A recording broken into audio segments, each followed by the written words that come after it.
Hello बच्चों, ये electrician first year के लिए जो भारत स्किल की पीडीएफ जो है निमी वाली, उसका सॉल्यूशन मैं करा रहा हूँ। तो ये तीसरा लेक्चर रहेगा। ठीक है, 2 लेक्चर मैं पहले पढ़ा चुका हूँ।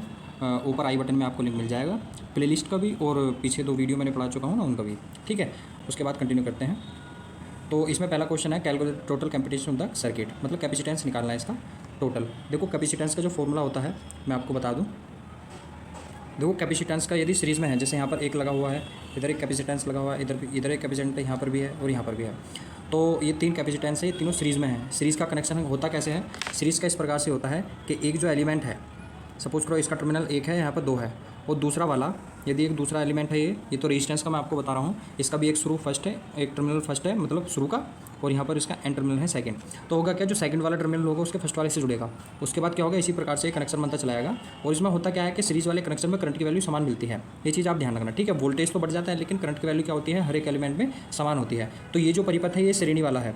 ठीक, श्रेणी के लिए जो कैपेसिटेंस की वैल्यू होती है, जो फॉर्मूला होता है वो होता है 1/C बराबर 1/C1 प्लस 1/C2 और प्लस 1/C3। ये इस प्रकार से कंटिन्यू आगे चलता जाएगा। ठीक है, अभी क्या है कि इसके अंदर 1 2 3 कितने, 1 2 और एक 3 वैल्यू कैपेसिटेंस की दी हैं। तो हम क्या करेंगे, इन 3 वैल्यू को इस फॉर्मूले में पुट करेंगे और उसके बाद इस क्वेश्चन को सोल्व करेंगे। ठीक है, तो देखिए कैसे करता हूँ मैं। देखो 1/C था, टोटल कैपेसिटेंस हमें निकालना है TC। 1/C1 इसको हम मान लेते हैं C1, इसको मान लेते हैं C2 और इसको C3 कैपेसिटेंस। ठीक है, C1 आएगा यहाँ पर, C1 की वैल्यू है 1/30 माइक्रोफैरड, फिर 1/ उसके बाद ये 10 और देन 1/30, फिर दोबारा से 30 है। ठीक है, 30। तो हम इसका एलसीएम लेंगे तो इसका एलसीएम आ जाएगा 30। ठीक है, यहाँ 1 प्लस के 3 और प्लस के 1, तो ये 5 आ गया, 5 और बट्टे में 30। और इसको हम 1/C करके लिखें, 1/CT मतलब टोटल बराबर आएगा 5/30। ठीक, 5/30। अब इसको हम पक्षांतर कर लेंगे, मतलब CT बराबर, तो ये आ जाएगा 30/5।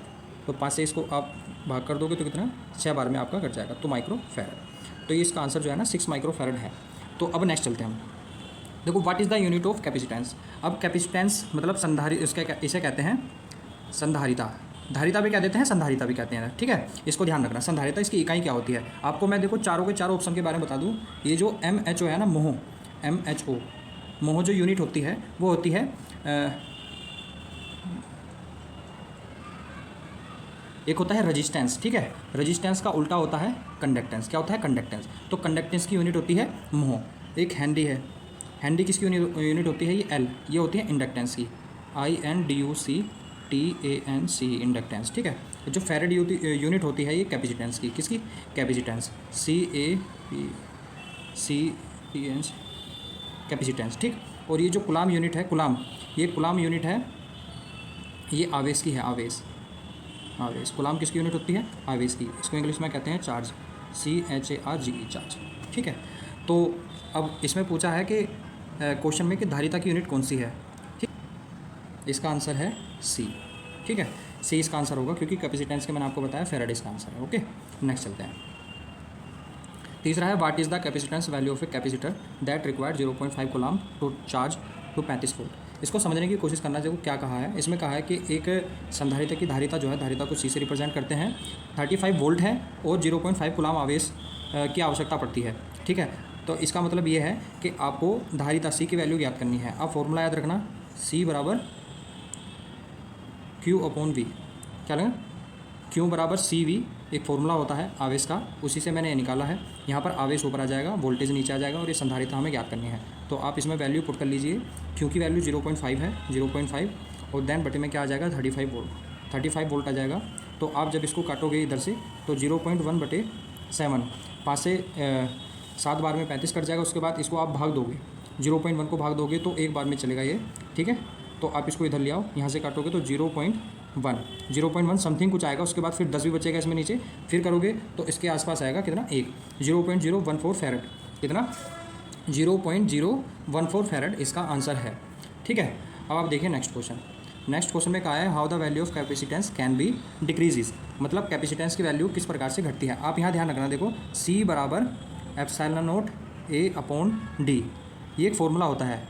ये फॉर्मूला क्या होता है, देखो कैपेसिटेंस बनता कैसे है, इस प्रकार से ये 2 प्लेट्स होती हैं, मैं आपको बता दूं, ये दो प्लेट्स हैं, एक पर पॉजिटिव चार्ज होगा, एक पर नेगेटिव चार्ज होगा, और इसके बीच में कोई भी डाई इलेक्ट्रिक मटेरियल हम भर देते हैं, तो ये जो कंस्ट्रक्शन बनती है ये कैपेसिटर की बनती है। कैपेसिटेंस इसका गुण होता है, और इसको कहते हैं हम, जो कंस्ट्रक्शन बनती है कैपेसिटर, CAPACITOR, ठीक है। कैपेसिटर इसको कहते हैं, जो कि फ़ैन वगैरह में लगा होता है, ठीक है। अब यहाँ पर आप समझ रहे हैं क्या कह रहा है कि आप जो है ना, इस कैपेसिटर की जो कैपेसिटेंस वैल्यू होती है, इसका फॉर्मूला मैंने यहाँ लिखा है, इसके मान को कैसे कम कर सकते हैं। देखो, ये जो डी है ना, डी इन प्लेटों के बीच की दूरी को कहते हैं डी, ठीक है। और इन प्लेट का जो एरिया होता है उसको ए कहते हैं। एरिया यहाँ रिप्रेजेंट मतलब यहाँ लिख रखा है, और जो डी है वो यहाँ पर है।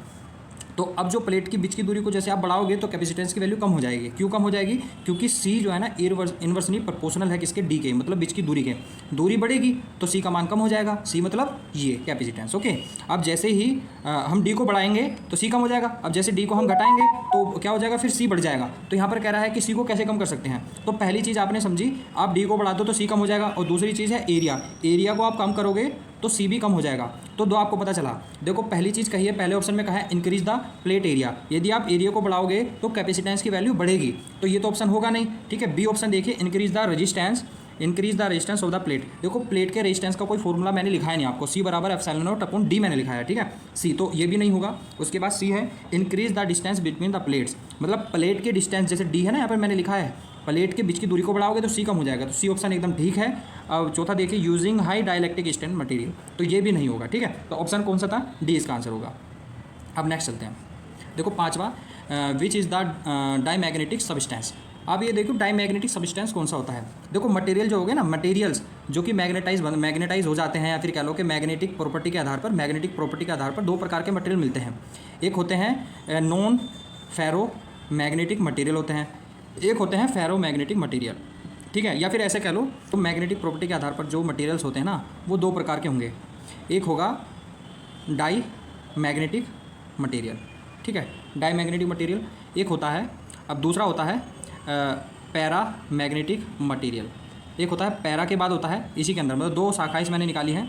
ये तो एक ही होता है डाईमैग्नेटिक मटेरियल, जिसमें क्या होते हैं, कोई भी डोमेन्स नहीं होते। मैग्नेटिक पोल्स जो होते हैं, मैग्नेटिक पोल्स या फिर मैग्नेटिक डोमेन्स जिन्हें कह सकते हैं, MD मैग्नेटिक डोमेन्स। यहाँ समझना थोड़ा सा। देखो, जैसे कोई कंडक्टर होता है ना, कंडक्टर के अंदर जो करंट बहती है वो इलेक्ट्रॉन्स या फिर प्रोटॉन के कारण बहती है, ठीक है। इलेक्ट्रॉन्स के कारण बहती है, जब इलेक्ट्रॉन फ्लो होंगे तब बहेंगी। इसी प्रकार से मैग्नेटिक मटेरियल की भी अपनी एक प्रॉपर्टी होती है कि उसका मैग्नेटाइज होना। वो मैग्नेटाइज तब हो पाती है जब ये वाली MD का मतलब magnetic domains, DOMAINS, magnetic domains यदि उस मटेरियल में हैं तो वो मैग्नेटाइज होगी, अन्यथा वो मैग्नेटाइज नहीं होगी या फिर मैग्नेट नहीं बनेगी। तो इसी प्रकार से जिसमें डाई मैग्नेटिक का मतलब होता है कि उसके अंदर कोई भी मैग्नेटिक डोमेन्स नहीं होते।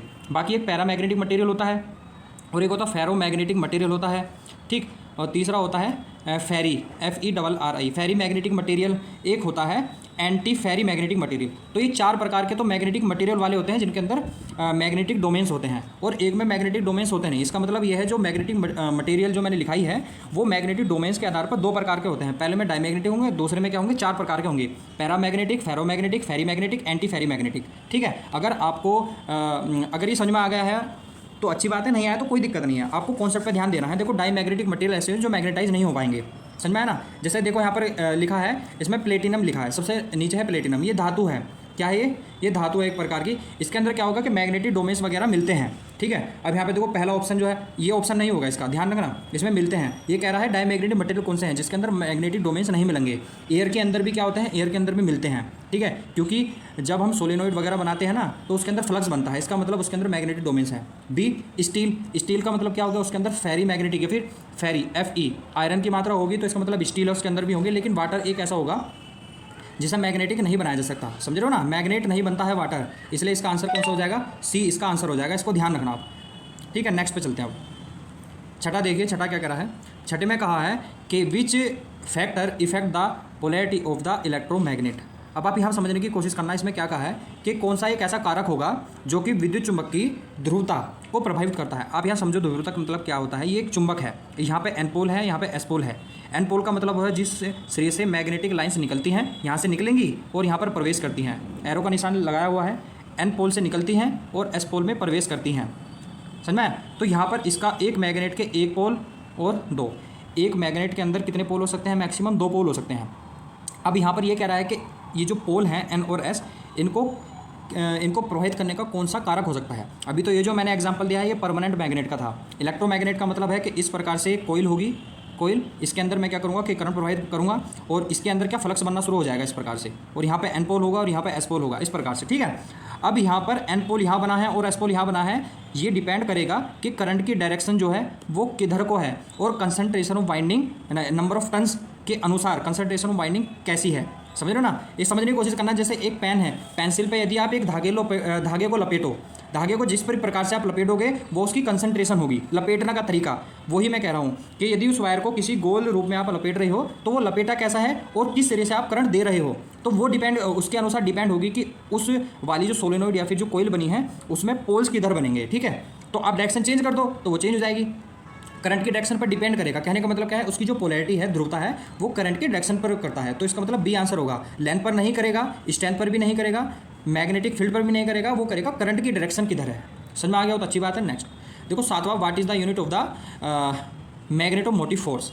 अब यहाँ समझना, मैग्नेटोमोटिव फोर्स एम इसे कहते हैं मैग्नेटोमोटिव फोर्स कहेंगे। यहाँ पर लिखा भी है और यहाँ ऊपर भी लिखा है, देखो मैग्नेटोमोटिव फोर्स, ठीक। अब इसका मतलब समझिए क्या होता है। ये जो है ना, ये मैग्नेटिक मटेरियल के अंदर एक ऐसी प्रॉपर्टी होती है जैसे इलेक्ट्रिकल के अंदर वोल्टेज की होती है, ईएमएफ की, ईएमएफ। इलेक्ट्रिकल के अंदर क्या होता है, इलेक्ट्रिसिटी के अंदर या फिर विद्युत परिपथ के अंदर क्या होती है, इलेक्ट्रोमोटिव फोर्स होता है, जो कि एक इलेक्ट्रॉनों पर बल लगाता है और बल लगाने पर इलेक्ट्रॉन्स क्या करते हैं, आगे मूव करते हैं। तो ये तो ईएमएफ हो गया। उसी प्रकार से एमएमएफ होता है, एमएमएफ, इधर एफ लिख लो, यहाँ पे है एमएमएफ, यहाँ पाएगा एफ, मैग्नेटोमोटिव फोर्स कहते हैं, ठीक है। मैग्नेटो का मतलब है मैग्नेट, मोटिव का मतलब होता है मूवमेंट करना, फोर्स। इसके कारण क्या होता है, जो फ्लक्स है ना, फ्लक्स बनता है, समझ रहे हो ना। फ्लक्स बनाने के लिए जिम्मेदार क्या चीज़ होगी, एमएमएफ। एमएमएफ का जो फॉर्मूला होता है, एमएमएफ का जो फॉर्मूला होता है वो नंबर ऑफ टर्न्स और करंट, इन दोनों का मल्टीप्लाई होता है, ठीक है। इस प्रकार से यदि कोई कोईल हम बना रहे हैं तो उसमें नंबर ऑफ टर्न्स कितने होंगे और इसमें करंट कितनी बह रही है, इन दोनों का मल्टीप्लाई ही एमएमएफ कहलाता है। आप समझ में आ गया होगा। तो अब पूछ रहा है कि इसकी इकाई क्या है। देखो एन जो है नंबर ऑफ टर्न्स, इसकी इकाई होती है टर्न्स, ठीक है। इसे टर्न्स में ही डिनोट करते हैं या फिर लिखते हैं। आई जो होती है वो करंट होती है, इसकी यूनिट होती है AMPERE, एम्पियर। तो टर्न्स एम्पियर कह लो या फिर एम्पियर टन कह लो। अब यहाँ पर देखो कहाँ पर है, एम्पियर टन मीटर ये नहीं होगा, मीटर स्क्वायर, एम्पियर मीटर भी नहीं होगा, एम्पियर टन ये इसका आंसर होगा तीसरा, एम्पियर प्रति टन भी नहीं होगा, सी इसका आंसर है, ओके। 8वां क्वेश्चन देखिए, what is the total induction in 3 inductors. मतलब ये है, इंडक्टेंस आपको बताना है, 3 इंडक्टर आपको दे रखे हैं। अब ये 3 इंडक्टर कैसे दे रखे हैं, श्रृंखला का मतलब है श्रेणी में, इस प्रकार से दे रखे हैं। देखो 1, उसके बाद 2 और तीसरा, इस प्रकार से आपको दे रखे हैं। इसे L1, L2 और L3। अब टोटल आपको निकालना है तो बिल्कुल सेम रेजिस्टेंस की तरह इसका फॉर्मूला बनेगा, RT बराबर R1 plus R2 plus R3। ये तो रेजिस्टेंस का था। यदि L इसे क्या L1, L2, L3 के स्थान पर R1, R2, R3 होते तो फॉर्मूला ये लगता। सेम LT बराबर L1 plus L2 plus L3 ये लगेगा। ये श्रेणी के लिए है, ठीक है।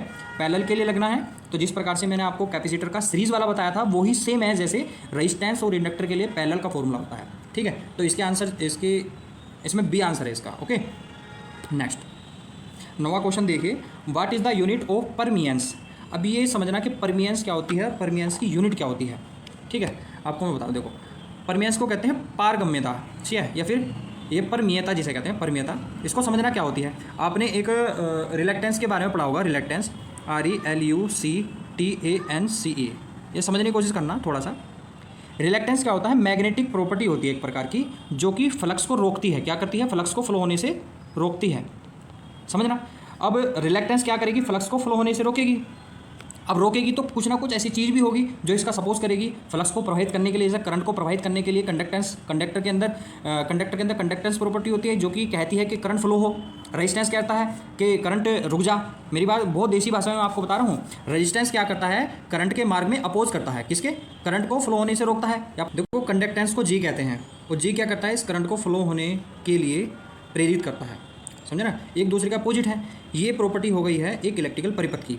और यहाँ पर जो मैग्नेटिक प्रॉपर्टी चल रही है, मैग्नेटिक प्रॉपर्टी के अंदर क्या होती है, जो रिलेक्टेंस होता है ना, मटेरियल की भी प्रॉपर्टी होती है, वो भी मैग्नेटिक मटेरियल जो होगा उसमें रिलेक्टेंस क्या कहेगा, जो फ्लक्स है उसको फ्लो होने से रोकेगा।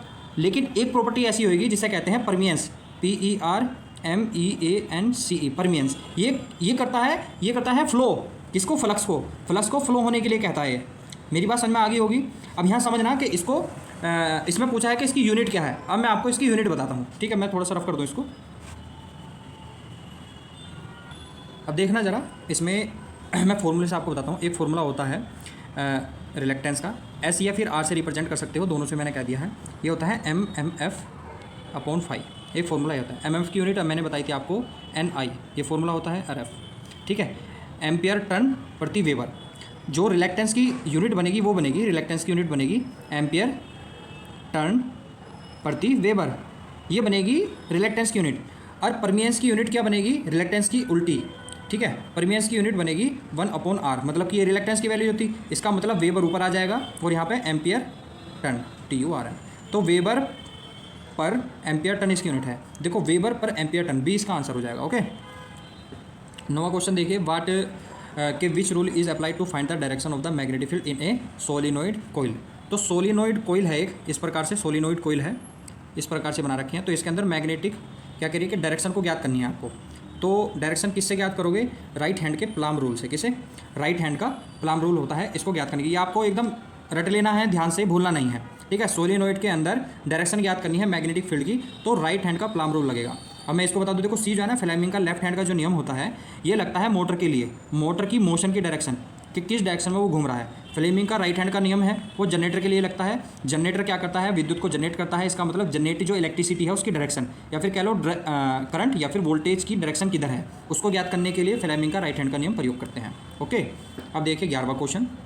इसमें कहा है कि एक श्रेणी परिपथ आपको दे रखा है जिसके अंदर सी का मान आपको ज्ञात करना है। ऐसा मैंने क्वेश्चन करवा दिया है, आप इसको करके देखना। 1/CT बराबर 1/C1 प्लस के 1/C2 और प्लस के 1/C3, इस फॉर्मूले में आप मान रखना। इसके बाद इसका आंसर मुझे बताना। वैसे जो इसका आंसर आएगा जो भारत स्किल में दे रखा है, इसका आंसर दे रखा है डी ऑप्शन। कौन सा?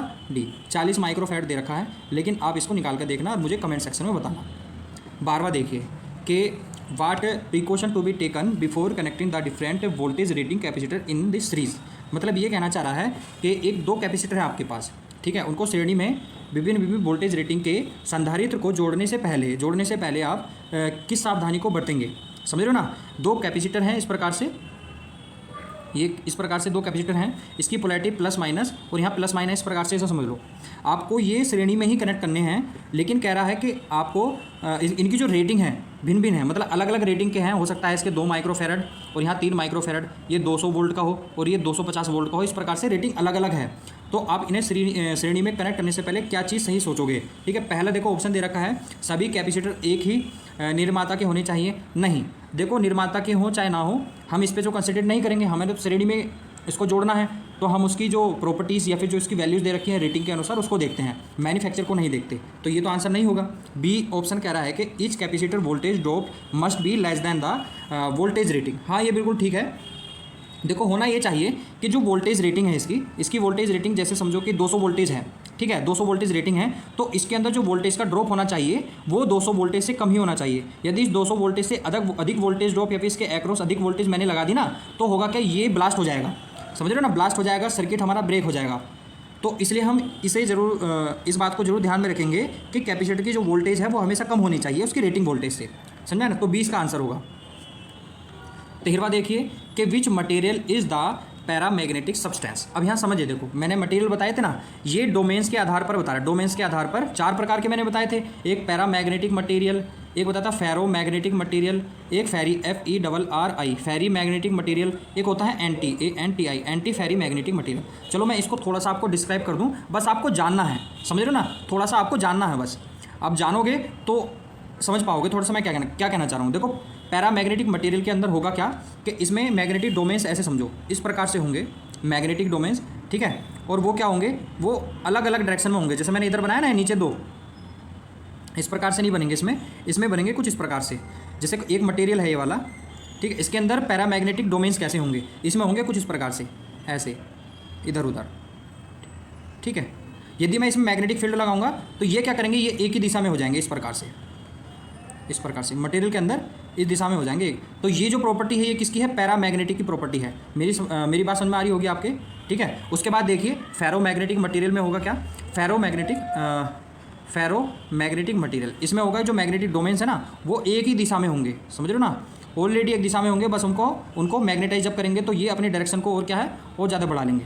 तो फेरो मैग्नेटिक मटेरियल हो गए। इसके बाद आप समझो अब आ गया एंटी फेरी, ANTI, एंटी फेरी मैग्नेटिक मटेरियल। ये फेरा मैग्नेटिक मटेरियल जो है ना उसका उल्टा होता है। इस प्रकार से यदि मैग्नेटिक डोमेन्स हैं तो जस्ट उसके अपोजिट उतने ही डोमेन्स होंगे।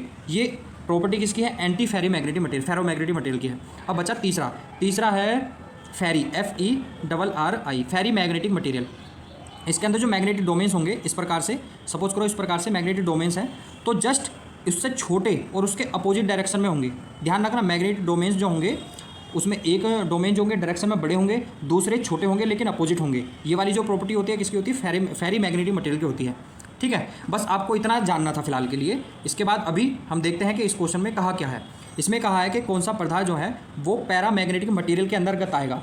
ठीक है, पैरा मैग्नेटिक मटेरियल के अंदर उसके अंदर क्या है, मैग्नेटिक डोमेन्स है। यदि हम चुंबक मैग्नेटिक फ्लक्स में उसको रखेंगे तो मैग्नेटाइज हो जाएगा, और जब हम उसको निकालेंगे तो दोबारा से क्या है उसके मैग्नेटिक डोमेन्स इधर उधर हो जाएंगे। तो ऐसा मटेरियल कॉपर होता है। आपने देखा होगा कि कॉपर के वायर को यदि हम कोयल बनाकर उसमें करंट फ्लो करते हैं तो मैग्नेट बन जाएगी, और जैसे ही हम सप्लाई को हटाएंगे तो वो डिमैग्नेटाइज हो जाएगा। तो ये प्रॉपर्टी केवल किस में है, कॉपर में। देखो क्लीट वायरिंग क्या होती है, ये सबसे सस्ती वायरिंग होती है। इसका रिलेशन इस वाले क्वेश्चन से तो है ही नहीं, तो आंसर तो ये होगा नहीं।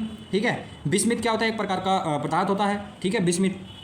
ये भी नहीं। ग्रेफाइट क्या होता है, कार्बन का अप्रूप होता है। ग्रेफाइट जो कि हमारे पेंसिल के अंदर लगी होती है ना, ब्लैक कलर का जो होता है पेंसिल, कच्ची पेंसिल, उसके अंदर ग्रेफाइट ही होता है, और वो इलेक्ट्रिसिटी होती है, उसके अंदर इलेक्ट्रिसिटी फ्लो हो सकती है। कहने का मतलब ये है कि उसके अंदर करंट फ्लो हो सकती है, वो चालक की तरह काम करता है। कार्बन के बहुत सारे अप्रूप हो सकते हैं, जैसे कार्बन का एक डायमंड होता है, डायमंड, उसके अंदर करंट फ्लो नहीं होती। बस आपको जानना है ये। ठीक है, अब यहाँ पर जो इसका आंसर होगा वो कौन सा होगा, कॉपर होगा। कौन सा, बी इसका आंसर होगा, ध्यान रखना।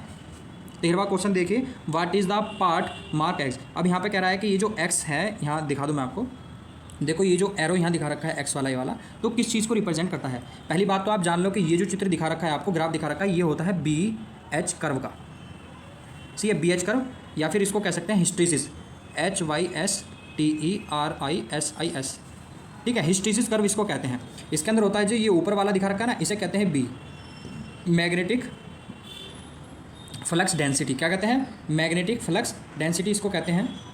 ठीक, इसकी जो यूनिट होती है वो टेस्ला होती है, TESLA, इसको ध्यान रखना, टेस्ला। और ये H होते हैं, मैग्नेटिक फील्ड इंटेंसिटी कहते हैं इसको, INTENSIT, तीव्रता। ऐसे कह लो कि ये सप्लाई है, उसके बाद ये काम करेगा। ठीक है, यहाँ से हमने क्या किया, इसको ऊपर दिया, मतलब कि कोई भी मटेरियल को हम मैग्नेटाइज बनाते हैं ना तो वो इस चीज़ को दर्शाएगा। जितना ज़्यादा B होगा उतना ही वो मैग्नेटाइज हो गया है, ऐसे समझना। अब देखो ये कह रहा है, इसको मैं पूरा मिटा दूँ पहले।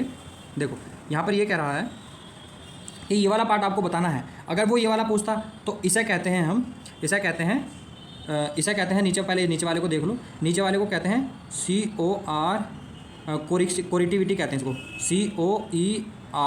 COERCIVITY, कोरिशिविटी। ठीक है, इसे कहते हैं कोरिशिविटी। और इसको कहते हैं जो ऊपर वाला आ रहा है इसे कहते हैं रेजिडुअल मैग्नेटिज्म। क्या कहते हैं इसको, RESIDUAL, रेजिडुअल मैग्नेटिज्म। या फिर इसको कहते हैं, एक दूसरा नाम भी होता है, नीचे वाले को कहते हैं कोरेक्टिविटी, और इसको कहते हैं, लेकिन दूसरा नाम यही है इसका, रेजिडुअल मैग्नेटिज्म। इसको ध्यान रखना, अगर आएगा तो मैं इसको कमेंट में बता दूंगा, आप ध्यान रखना। ठीक है, तो इसके अंदर कौन सा ठीक होगा, पहला वाला इसका आंसर ठीक होगा। कौन सा, सौदे का पहला। अब नेक्स्ट चलते हैं, 15वां क्वेश्चन देखिए, what is the similar term in magnetic circuit for the conductance in electrical circuit. आपको बताना है कि इलेक्ट्रिकल सर्किट के अंदर कंडक्टेंस होता है। ठीक है, कंडक्टेंस होता है इलेक्ट्रिकल सर्किट के अंदर। तो मैग्नेटिक सर्किट के अंदर कंडक्टेंस जैसा क्या होता है, मैंने आपको बताया था, परमियंस होता है। परमियंस का मतलब होता है 1/रिलेक्टेंस।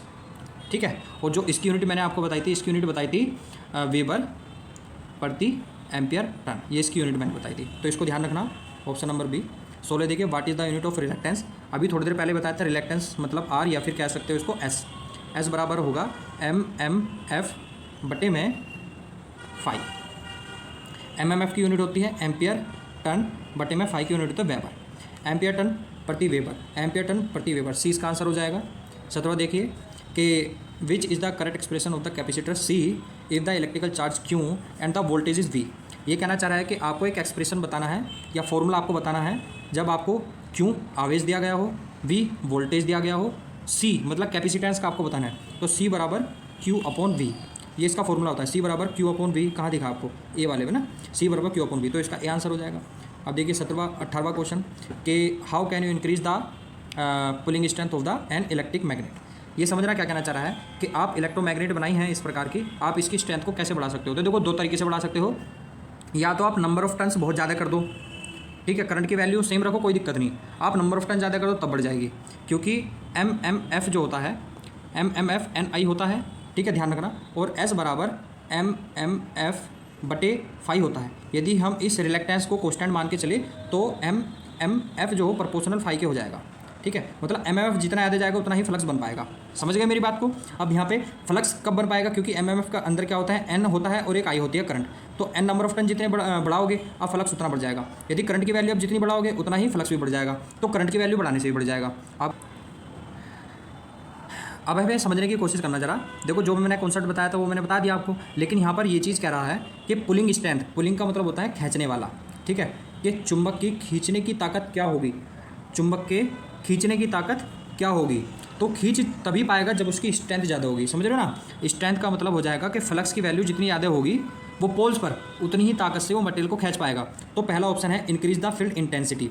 फील्ड इंटेंसिटी को जब हम बढ़ाते हैं, यहाँ पर इस प्रकार से था, फील्ड इंटेंसिटी को बढ़ाएंगे तो यहाँ पर बी की मान बढ़ जाता है, जिसे कहते हैं बी बराबर 5/A। ये होता है मैग्नेटिक फ्लक्स डेंसिटी। अब देखो बी बढ़ा है इसका मतलब फ्लक्स बढ़ गया, ऑलरेडी फ्लक्स बढ़ गया तो स्ट्रेंथ भी इसकी बढ़ गई है, तो ये आंसर इसका ठीक होगा। बाकी करंट को रिड्यूस करेंगे तो फ्लक्स वैसे ही कम हो जाएगा, नंबर ऑफ टर्न्स कम करेंगे तो मैंने आपको बताया था MMF जो हो जाएगा, MMF जो होता है वो कम हो जाएगा, तब नहीं बढ़ेगा। इंक्रीज द BH कर्व, ये भी नहीं हो पाएगा, ठीक है, तो इसका आंसर क्या है, ए है। नेक्स्ट 19वां क्वेश्चन देखिए, विच define the flux density is always lagging behind the magnetic force. इसको भी समझो, इसमें क्या कहा गया है। देखो फ्लक्स जो है, फ्लक्स घनत्व जो है, फ्लक्स घनत्व क्या होगा, बी, हमेशा चुंबकीय बल क्या होगा, H के हमेशा पीछे रहेगा। किसको परिभाषित करता है, ये चीज़ किसको परिभाषित करता है, तो मैंने अभी बताया था हिस्टैरिसीस कर्व जो बताया था अभी थोड़ी देर पहले, तो क्या होगा, ये हिस्टैरिसीस कर्व होता है इस प्रकार से बताया था ना। यहाँ पर देखिए जब यहाँ पर B 0 हो गया, यहाँ पर 0 से चालू होगा H, यहाँ पर H है ऊपर बढ़ा होगा, ये वाली H होती है यहाँ पर और ये B होती है। जैसे जैसे H की वैल्यू बढ़ती जाती है यहाँ पर इस प्रकार से, उसी प्रकार से B की वैल्यू भी बढ़ती जा रही है। लेकिन जब यहाँ पर देखिए, यहाँ पर H की वैल्यू वापस 0 हो गई है यहाँ पर, लेकिन B की वैल्यू कुछ ना कुछ बची है, इसका मतलब B हमेशा पीछे चलता है H के, तो उसी को क्या कहते हैं, हिस्टैरिसीस कहते हैं। क्वेश्चन नंबर 20 देखिए, what is the effect of surrounding metal place in magnetic field. यदि किसी मेटल को आप चुंबकीय क्षेत्र, एक बार और पढ़ लेते हैं जरा, चुंबकीय क्षेत्र में रखी गई आसपास की धातु है, अच्छा कोई एक धातु रखी गई है चुंबकीय क्षेत्र के पास, तो उस धातु पर क्या प्रभाव पड़ता है, तो hysteresis, skin effect, eddy current या फिर डाइलेक्ट्रिक स्ट्रेस। देखो अगर यहाँ फ्लक्स है ना बहुत सारा, अगर कोई मटेरियल यहाँ रखा हुआ है और ये फ्लक्स बह रहा है, तो अगर ये ठोस है मटेरियल तो इसके अंदर एडी करंट EC मतलब एडी करंट फ्लो होने लग जाएगी। एडी करंट कुछ इस प्रकार से गोल गोल घूमती है, ठीक है, तो इसका आंसर कौन सा हो जाएगा, C। 21वां देखिए, in which device the air capacitor are use. देखो एयर कैपेसिटर का मतलब होगा कि प्लेटों के बीच में एयर होगी, AIR। अब air as a dielectric material है, इसका मतलब यह है कि जब हम इसको यूज़ करेंगे, इसको यूज़ कर सकते हैं अधिक से अधिक फ्रीक्वेंसी के लिए, किसके लिए, अधिक से अधिक फ्रीक्वेंसी के लिए, तो रेडियो फ्रीक्वेंसी इसका आंसर होगा। देखो टीवी नहीं होगा, ऑसिलेटर्स नहीं होगा, लाउड स्पीकर भी नहीं होगा, इसका कौन सा हो जाएगा, रेडियो फ्रीक्वेंसी बहुत ज़्यादा होती है, बहुत ज़्यादा ही वैल्यू होती है, इसलिए इसको कहाँ प्रयोग करेंगे, रेडियो फ्रीक्वेंसी में, इसको ध्यान रखना। 22वां क्वेश्चन देखिए कि व्हाट विल हैपन, क्या होगा if the polarized electrolytic capacitor is reverse connected. यदि एक पोलराइज कैपेसिटर का मतलब होगा कि इस प्रकार का कैपेसिटर है, यहाँ पर पॉजिटिव और यहाँ नेगेटिव, उस पर चार्ज दिया गया है, मतलब उसकी प्लेट फिक्स है, एक प्लेट पॉजिटिव होगी और पॉजिटिव ये वाली ही होगी, ठीक है, और एक नेगेटिव है तो ये वाली ही होगी। अब इस प्रकार से यदि जोड़ रखा है, कनेक्शन कर रखा है हमने सर्किट में, यदि इसकी पोलैरिटी को उल्टा कर दिया जाए, इस प्रकार से यहाँ पॉजिटिव को लगा दो तार को और यहाँ नेगेटिव को, तो होगा कि ये ब्लास्ट हो जाएगा, क्या हो जाएगा, ब्लास्ट, तो explode due to excessive heat. यहाँ पर क्या होगा, बी आंसर इसका हो जाएगा, 22वें का बी आंसर। देखिए 23वां के which is the diamagnetic substance. अभी थोड़ी देर पहले बताया था डाई मैग्नेटिक सब्सटेंस या फिर मटेरियल का मतलब होगा जिसके अंदर मैग्नेटिक डोमेन्स नहीं होंगे। लकड़ी मैग्नेट बनती है क्या, किसी ने सोचा है कि लकड़ी कभी मैग्नेट बन जाए, नहीं बनती, तो इसका आंसर कौन सा हो जाएगा, ए ही हो जाएगा। निकिल ये भी मैग्नेट बन सकती है, ये भी मैग्नेट, ये सब एज ए इलेक्ट्रोमैग्नेट बन सकती हैं, लेकिन लकड़ी नहीं बन सकती, ठीक है। तो 24वां देखिए, what is the SI unit of flux density. अभी थोड़ी देर पहले बताया था बी, इसको कहते हैं फ्लक्स डेंसिटी, और बी बराबर होता है 5/A, फ्लक्स बटे में area, weber per meter square इसकी यूनिट हो जाएगी, वेबर पर मीटर स्क्वायर इसकी यूनिट हो जाएगी। वेबर पर मीटर स्क्वायर जो होती है वो टेस्ला के इक्वल होती है, TESLA। या तो टेस्ला आंसर दे रखा होगा या फिर वेबर पर मीटर स्क्वायर, तो टेस्ला आंसर है इसका, ठीक है, ए ऑप्शन दे रखा है, बाकी कोई ऑप्शन नहीं है। 25वां क्वेश्चन है कि what indicates the shape of the BH curve hysteresis loop of material. तो कहने का मतलब यह है कि पदार्थ का BH कर्व या फिर हिस्टैरिसीस लूप के आकार क्या दर्शाता है। तो देखो उसका आकार क्या दर्शाता है, पदार्थ का रिलेक्टेंस दर्शाएगा, क्या, रिलेक्टेंस ऑफ मटेरियल। रिलेक्टेंस का मतलब मैंने आपको बताया था कि जो फ्लक्स को क्या कर सके, फ्लक्स को सपोज नहीं कर सके, वो मैंने बताया था, तो ये तो नहीं बताएगा उसको, ठीक है। तो ये क्या, field intensity of the substance, पदार्थ के क्षेत्र की तीव्रता भी नहीं बताएगा। Magnetic property of the material, very good, यही तो बताएगा। मैग्नेटिक प्रॉपर्टी का मतलब ये होगा कि BH कर्व से कितना वो मैग्नेट बन रहा है, वही तो बताएगा। इसका मतलब समझो आप मैं क्या कहना चाह रहा हूँ, 1 मिनट लगेगी बस इसको समझना। देखो यहाँ समझना, यदि इस प्रकार से H है यहाँ पर B है, मैंने 0 से स्टार्ट किया, 0 से इस प्रकार से वो बढ़ता चला गया सैचुरेशन में जाने के बाद, फिर यहाँ से इस प्रकार से गया, जाने के बाद फिर नेगेटिव में, फिर दोबारा से शुरू तक पहुँच गया। अब ये वाला जो B का एक्सिस है, मतलब ये वाली जो वैल्यू है ये ज़्यादा दिखाई दे रही है, समझ रहे ना मेरी बात को। ये किसी और मटेरियल के लिए था, मैं दूसरे मटेरियल के लिए बना रहा हूँ। देखो ये इस प्रकार से, ये वाला यहाँ पर कम है, मेरी बात समझना। तो ये वाला दर्शा रहा है कि इसमें रेजिडुअल मैग्नेटिज्म है, मतलब कि सप्लाई हटाने के बाद भी मटेरियल के अंदर मैग्नेटिक प्रॉपर्टी है, वो दूसरे लोहे चुंबक को खींच सकता है अपनी तरफ को। लेकिन ये वाला क्या है, इसमें मैग्नेटिक प्रॉपर्टी तो है लेकिन इसके मुताबिक इसमें कम है। तो ये दोनों अलग अलग मटेरियल हैं। इसे कहते हैं नैरो टाइप का, इसे कहते हैं वाइड टाइप का BH कर्व। तो ये कहना चाह रहा है कि BH कर्व जो आकार वो किस चीज़ को प्रदर्शित करता है, तो ये मैग्नेटिक प्रॉपर्टी, मटेरियल की प्रॉपर्टी को दर्शाता है। तो इसका आंसर कौन सा हो जाएगा, B। अब देखिए 26वां, सॉरी इसका आंसर कौन सा था, C, इसका आंसर C हो जाएगा, ठीक है। मैं इस पर लगा दूँ जरा, ठीक, इसका आंसर कौन सा हो जाएगा, C। अब देखिए नेक्स्ट 26वां question, which electrical quantity is directly proportional to the eddy current.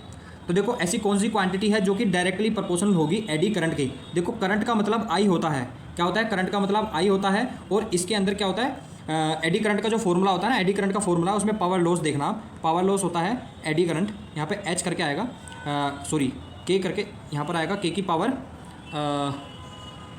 2F² T² V, F² T² V। जितनी ज़्यादा फ्रीक्वेंसी होती है ना उतनी ही ज़्यादा एडी करंट होती है। क्या, जितनी ज़्यादा फ्रीक्वेंसी होती है उतनी ही ज़्यादा एडी करंट होती है।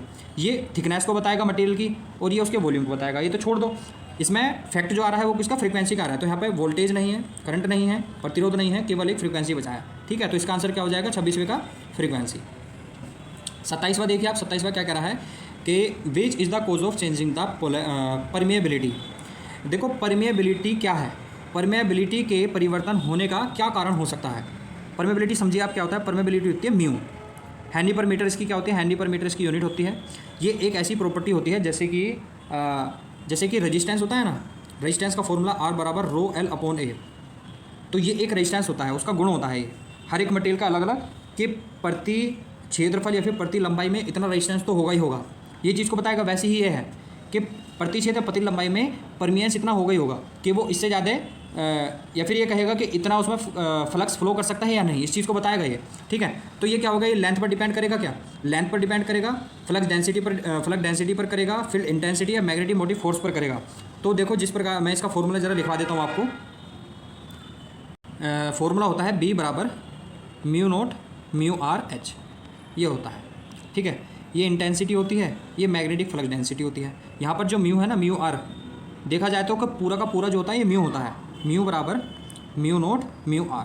ये होती है रिलेटिव परमेबिलिटी, और ये होती है फिक्स, इसका मान फिक्स होता है 4 पाई गुणा 10⁻⁻⁷, इस प्रकार से इसका मान होता है। तो ये तो फिक्स होता है, बाकी आपका ये बचा μR, ये रिलेटिव होता है। इन दोनों का मल्टीप्लाई ये क्या आता है, एब्सोल्यूट वाली कहलाती है। तो ये जो परमेबिलिटी है ये सीधे सीधे किसके प्रोपोर्शनल दिख रही है आपको, B के, किसके, B के। B क्या होता है, magnetic flux density, magnetic flux density होती है B। इसका आंसर क्या हो जाएगा, B हो जाएगा। अब देखिए 28, विच type of capacitor is use for space electronics. देखो स्पेस इलेक्ट्रॉनिक्स में किस प्रकार का कैपेसिटर जो होगा उसको यूज करेंगे, स्पेस इलेक्ट्रॉनिक्स में किस प्रकार का कैपेसिटर को हम यूज़ करेंगे। तो इसके अंदर आप बस ध्यान ही रखना कि किस प्रकार का आप कर पाओगे। मैं आपको आंसर बता देता हूँ, इसमें कर पाओगे D प्रकार का, इलेक्ट्रोलाइटिक टाइटेनियम टाइप का होता है, ठीक है। इसको याद ही रखना है बस आपको। देखो 29वां क्वेश्चन क्या कह रहा है, 29वां कह रहा है कि what is the effect of electrolytic capacitor is open circuit fault अगर, मतलब इलेक्ट्रोलाइटिक संधारित्र का प्रभाव क्या होता है, कैपेसिटर का प्रभाव क्या होता है अगर खुला परिपथ दोष होता है, ओपन सर्किट फॉल्ट हो जाए तो इसका इलेक्ट्रोलाइटिक कैपेसिटर का प्रभाव क्या होगा। तो ये क्या करेगा, विल नॉट फंक्शन। तो क्या करेगा, विल नॉट फंक्शन। यदि सर्किट ही ओपन हो जाएगा, यदि कैपेसिटर किसी एलिमेंट के अक्रॉस में लगा हुआ है, ऐसे समझना, यदि कैपेसिटर किसी एलिमेंट के अक्रॉस में लगा है, जितनी ऊर्जा इसके पास है वो इसको दे देगा, लेकिन यहाँ पर ही यदि मैं इसके सर्किट को ब्रेक कर दूँ तो ये काम नहीं कर पाएगा, या फिर इस वाले सर्किट को ब्रेक करूँ तब तो काम कर जाएगा। तो दो कंडीशन ध्यान रखना, ये कह रहा है कि सर्किट को ब्रेक कर देगा, तो यहाँ पर जो भारत स्किल में ऑप्शन दे रखा है वो क्या दे रखा है, ये आंसर दे रखा है, इट विल नॉट फंक्शन, तो वो कार्य नहीं करेगा, तो आपको इसको ही ठीक करना है। ठीक है, नेक्स्ट चलते हैं। 30 नंबर का क्वेश्चन कह रहा है कि what will be the change in value of the capacitance if the distance of the plates are decrease in the capacitor. अब यहाँ समझने की कोशिश करना, क्या कर रहा है, देखो संधारित्र के प्लेटों के बीच की दूरी कम हो जाती है, जैसे मैंने बताया था C बराबर epsilon not A upon D, ये मैंने C मतलब कैपेसिटेंस की वैल्यू आपको बताई थी। ये कह रहा है कि दूरी कम हो जाए, यदि दूरी कम हो जाएगी तो C की वैल्यू क्या हो जाएगी, बढ़ जाएगी। तो ये कह रहा है कि धारा के मान में क्या होगा, धारा का मान क्या, धारिता का मान क्या होगा, बढ़ जाएगा। तो इसका आंसर कौन सा हो जाएगा, D। 31 देखिए, which property of a magnetic is illustrate. तो ये कह रहा है कि ये जो चुंबक हमने लटका रखी है तो किस चीज़ को प्रदर्शित करती है, इंडिकेट करती है। तो ये सिंपल सी बात है कि डायरेक्शन को बताएगी, क्या कहेगी, डायरेक्शन को बताएगी या फिर पोलैरिटीज़ को बताएगी। किसको बताएगी, पोलैरिटी या फिर डायरेक्शन। ये क्या, दिशीय विशेषक को बताएगी, ड्राइवेटिव प्रॉपर्टी। ठीक है, तो इसका आंसर कौन सा हो जाएगा, डेरिवेटिव प्रॉपर्टी, मतलब दिशात्मक चीज़ों को बताएगी। ठीक है, नेक्स्ट चलते हैं। 32वां क्वेश्चन कह रहा है कि which is the paramagnetic substance. अब यहाँ पर पैरामैग्नेटिक सब्सटेंस बताना है। देखो पैरामैग्नेटिक कौन में होते हैं, ये नहीं होगा, स्टील में होते हैं, ये नहीं होगा, ग्लास में होते हैं, ये भी नहीं होगा, बाकी वाटर बचा है, वाटर में मैग्नेटिक डोमेन्स होते नहीं, तो इसका आंसर कौन सा हो जाएगा, वाटर। 32वें का कौन सा है, 32वें का डी होना चाहिए, लेकिन अच्छा एक सेकंड जरा, मैंने क्वेश्चन को ही गलत पढ़ दिया। यहाँ कह रहा है कि पैरामैग्नेटिक, मैंने डाईमैग्नेटिक सोच लिया था थोड़ा सा, इसको ध्यान देना जरा। पैरामैग्नेटिक सब्सटेंस कह रहा है, मतलब जिसके अंदर क्या होंगे, मैग्नेटिक डोमेन्स होंगे, लेकिन वो इधर उधर होंगे, इस प्रकार से, समझ रहे हो ना, एक दिशा में नहीं होंगे। इसको ध्यान में समझना थोड़ा सा, मैंने थोड़ा पढ़ने में दिक्कत कर दी है। पैरामैग्नेटिक जगह डाईमैग्नेटिक मैंने सोच लिया था, तो पैरामैग्नेटिक में होगा कि मैग्नेटिक डोमेन्स तो होंगे लेकिन उनकी दिशा इधर उधर होगी, लेकिन जैसे ही मैग्नेटिक फील्ड में रखेंगे तो वो मैग्नेटाइज होना शुरू हो जाएगा, तो वो क्या हो जाएगा, एयर होता है। एयर के अंदर मैग्नेटिक डोमेन्स हमें दिखते तो नहीं है, लेकिन इधर उधर होते हैं, जैसे वायु के अंदर होते हैं। ठीक है, एयर मतलब वायु, हमको दिखते नहीं है, लेकिन जैसे ही हम क्या करते हैं, एक कोयल बनाकर उसमें सप्लाई देना शुरू कर देते हैं तो मैग्नेट बन जाती है। तो इसका आंसर कौन सा हो जाएगा, ए। इसका आंसर डी नहीं होगा, इसका आंसर कौन सा होगा, ए होगा, इसको ध्यान रखना। नेक्स्ट चलते हैं। 33 question, which method of magnetization is use to make commercial purpose permanent magnet. आपको एक क्या करनी है कि कमर्शियल का मतलब हो जाएगा कि वाणिज्य के फिर उद्योगों के तौर पे आपको एक स्थायी चुंबक बनाने के लिए किस विधि का प्रयोग करेंगे, तो आपको परमानेंट बनानी है, तो इंडक्टेंस मेथड का प्रयोग करोगे क्या आप, वेरी गुड। इंडक्टेंस मेथड ही ऐसा होता है जहाँ पर हम क्या करते हैं, एक मैग्नेट बना सकते हैं। ठीक है, इसमें क्या करते हैं, सिंपल सी बात है, कोयल करेंगे, इधर एक सप्लाई दे देंगे, उसके बाद इसके अंदर जो भी मटेरियल हम रखेंगे कोयल के अंदर वो मैग्नेटाइज हो जाएगा। तो ये तो इंडक्टेंस मेथड होता है। इसी के कारण हम क्या बनाते हैं, एक तो सॉफ्ट मैग्नेट बना देते हैं और हम क्या करते हैं, परमानेंट मैग्नेट भी सही बनाते हैं। तो इसका आंसर कौन सा हो जाएगा, 33वें का ए। नेक्स्ट 34वां देखिए, what is the effect of inductance if the distance between the turns increases. ये कह रहा है कि टर्न्स बढ़ जाएंगे इधर तो इंडक्टेंस की वैल्यू पे क्या प्रभाव पड़ेगा। तो सिंपल सी बात है, यदि नंबर ऑफ टर्न्स n बढ़ जाएंगे तो इंडक्टेंस की वैल्यू भी क्या हो जाएगी, घटेगी या बढ़ेगी। आप जरा सोच के बताइए, मेरे हिसाब से तो बढ़ेगी। अब आपको ये देखना है कि बढ़ेगी कैसे। देखो मैं आपको बता देता हूँ कैसे होगा। देखो होता यह है कि v बराबर एक फॉर्मूला होता है LdI/dt, या फिर इसको कह सकते हैं हम LI/t। t समय होता है यहाँ पर, I करंट होती है, L इंडक्टेंस होता है। ठीक है, उसके बाद एक v का फॉर्मूला होता है N/T समय। ठीक है, तो ये दोनों वोल्टेज हैं, ये दोनों एक दूसरे के इक्वल हो जाएंगे, तो ये वाली चीज़ इसके इक्वल हो जाएगी, इसके इक्वल यहाँ पर। तो t से t कट जाएगा, ये कटने के बाद जो फॉर्मूला आएगा वो आएगा N/L आएगा। अब ये देखो L की वैल्यू आप निकालो, L की वैल्यू निकालोगे तो बराबर में आ जाएगा N/I। तो ये फॉर्मूला बन के आया है। अब यहाँ पर देखिए कह रहा है कि नंबर ऑफ टर्न्स यदि बढ़ेंगे तो L की वैल्यू क्या होगी, घटेगी या बढ़ेगी, बढ़ेगी, सिंपल सी बात है। N की वैल्यू बढ़ेगी तो L की वैल्यू बढ़ेगी, तो इसका आंसर क्या हो जाएगा, ए। समझ में आया होगा तो अच्छी बात है, नहीं तो नेक्स्ट चलिए। देखो 35वां क्वेश्चन कह रहा है what is the functions of dielectric insulator in capacitor. समझो रहा क्या कह रहा है, what is the function of dielectric insulator in capacitor. Capacitor के अंदर जो डाइलेक्ट्रिक इंसुलेटर या फिर डाइलेक्ट्रिक मटेरियल हमने डाला है तो उसका क्या क्या कार्य है उसका, तो क्या करेगा, increase the strength of capacitance, strength को इंक्रीज करेगा। दूसरा है prevent any current flow the plates, ये कर prevents any current flow between plates, तो प्लेट के बीच में करंट फ्लो ना हो, इस वजह से हम क्या करते हैं, यहाँ पर डाइलेक्ट्रिक मटेरियल को डालते हैं। देखो क्वेश्चन के अकॉर्डिंग तो आंसर ये ठीक होगा, बी वाला। क्वेश्चन के अकॉर्डिंग कौन सा होगा, बी आंसर होगा इसका ठीक, क्योंकि क्या करता है, जो इंसुलेटर होता है ना हमारे प्रावैद्युत कुचालक जो होता है, ये क्या करता है कि बीच में जाने पर, प्लेटों के बीच में जाने पर, ये प्लेटों पर जो करंट आती है ना उसको इधर से उधर या फिर इधर से उधर नहीं होने देता। तो एज ए बी इसका आंसर हो जाएगा। अब देखिए नेक्स्ट 36 का कि which factor is determine the value of capacitance in capacitor, मतलब संधारित्र में धारिता का मान किस कारक के द्वारा निर्धारित होता है। तो सी का किस के द्वारा होगा, देखो सी बराबर epsilon naught A upon D, ये मैंने बताया था epsilon naught A upon D. A का मतलब प्लेट का एरिया, डी का मतलब प्लेटों के बीच की दूरी, इन दो पर तो डिपेंड करेगी। अब यहाँ पर देखिए एरिया ऑफ प्लेट के एरिया पर कैपेसिटेंस की वैल्यू करेगी। Shape of the plate, shape के बारे में मैंने नहीं कहा, मटेरियल के बारे में नहीं कहा, क्योंकि यहाँ पर क्या है एब्सोल्यूट वाली नहीं है, यहाँ पर है ये कांस्टेंट वाली जिसका मान 8.85 गुणा 10⁻⁻12 होता है। ये ध्यान रख लेना। इसकी यूनिट क्या होती है, इसकी यूनिट होती है, इसकी यूनिट यहाँ से भी निकाल सकते हो आप एप्सिलॉन से, फैरड पर मीटर, ये भी इसकी यूनिट हो जाएगी। ठीक है, इसकी केवल इसकी एप्सिलॉन की। अब यहाँ देखिए क्या है, मटेरियल की प्लेट्स हो जाएगी और थिकनेस, मैंने थिकनेस के बारे में भी नहीं कहा, मैंने केवल प्लेट का एरिया के बारे में आपसे कहा था। तो इसका आंसर क्या हो जाएगा, ए 36 का ए। अब 37 देखिए क्या कह रहा है कि which type of capacitor are used in RF coupling circuit, मतलब ये कह रहा है कि RF radio frequency coupling, R का मतलब रेजिस्टेंस, एफ का मतलब फ्रिक्वेंसी। ठीक है, कपलिंग सर्किट कौन सा होगा, देखिए जरा इसमें कौन सा होगा, ये